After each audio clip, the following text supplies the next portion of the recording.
Happy Wednesday. Here we are. It's the middle of May. We're on the verge of another graduation. One more group of students that those of us at the CSC have grown to know and love soon will go out into the world and begin the next phase of their lives. The gospel at today's Masses has Jesus speaking to his disciples in a part of John's gospel that's often referred to as the Last Supper discourse or Jesus' farewell discourse. It goes on through chapters 14, 15, 16, and 17 of John's gospel. In other words, it goes on for a while. And today we hear Jesus saying, I have much more to tell you, but you cannot bear it now. And I think that's how some of the professors at WashU probably feel. I know that's how those of us on the ministry staff at the CSC feel.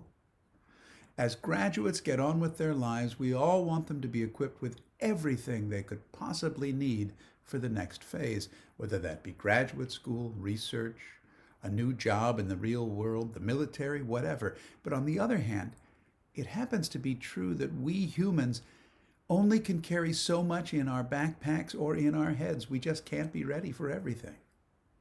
I admit to being something of a pack rat.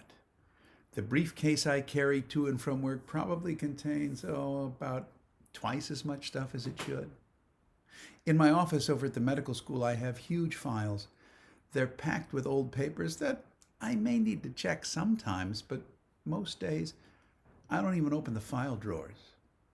In my workspace at the CSC, I recently had to pack up a bunch of boxes to clear that because of the summer renovation project, and I'm pretty certain that some of what was packed is stuff I may not need. But I wasn't quite ready to part with it. I keep that stuff in an attempt, I think, to be ready for things. I mean, you never know when you're going to be on your way to your office and you discover you might need a corkscrew. Then again, no wonder my briefcase is so heavy. When they were little, I used to tell my kids that it's better to have it and not need it than to need it and not have it. I do believe that, but that's also the sort of slogan that leads some people to end up being featured on cable television and one of those reality TV shows about hoarders.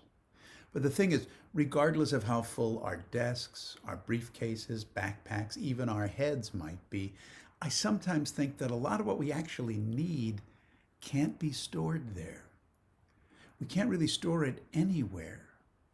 Sure, we learn and we plan and we prepare, but we can't really carry around all of the things that we need to thrive. There are certain things you learn in class or in a book, but some things you only learn them through experience.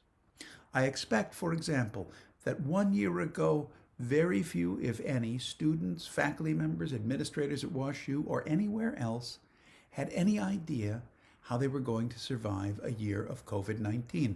Living through it was the only way to learn. Now, with most of life, it's not quite that dramatic, but I think more of life is like that than most of us would like to admit.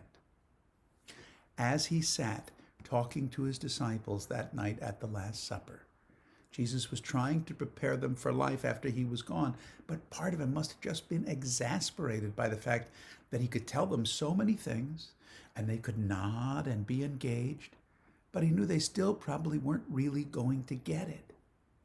College, other training, it prepares us.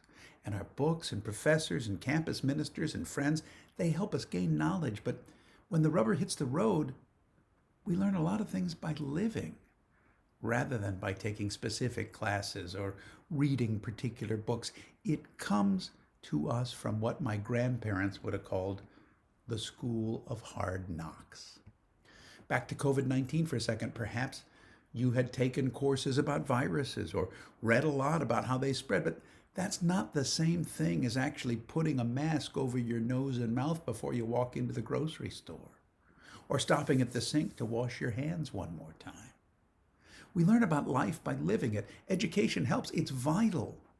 Mentors are invaluable too, but reading about how to hit a baseball and actually trying to hit a baseball are two very different things. The same is true for reading a book about prayer versus actually praying. There are a lot of things that we really learn only by doing. I think Jesus knew that as he was leaving his disciples with their instructions, he had done what he could. The rest was up to them. And graduates, the rest is up to you. Now, you may take more classes or learn at the feet of other mentors, but they can take you only so far. Even Jesus couldn't tell the apostles everything. Some of it, they just were going to have to live. It's in living life, all of it, the joys, the pain, the whole shooting match, that we learn how to live.